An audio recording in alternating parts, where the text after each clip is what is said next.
يا مساء الأنوار. عايز ترسم نجمة في الورقة ومش عارف؟ دورت على اليوتيوب كتير وما لقيتش.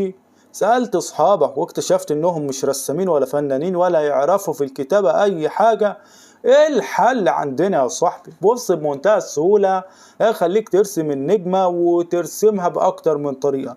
بص يا صاحبي، لو أنت بتفهم في الحساب وتعرف تكتب رقم 7 و8، أضمن لك إنك هتتعلم إنك تعمل النجمة من أول مرة. بص يا صاحبي، النجمة بالطريقة السهلة هتعمل 7 كده. بص يا صاحبي، انت عملت 7، معلش بس القلم بيقطع كده. انت عملت 7 يا صاحبي، تمام. هتعمل ايه بعد كده؟ تروح نازل كده يا صاحبي كأنك هتعمل 8 بزاوية 45. بعد كده ترجع كده، بعد كده هترد كده. بص يا صاحبي، ده شكل النجمة يا صاحبي. بص، عظمة على عظمة. بص، في فخامة اكتر من كده. ممكن تعملها بشكل 8 مش شكل 7. بص يا صاحبي، خلينا هنا. معلش بس الكاميرا بتغبش مش عارف ليه. تعمل كده يا صاحبي وتعمل كده وتعمل كده. معلش بس الخط ده ما اترسمش، بقول لك القلم بيقطع.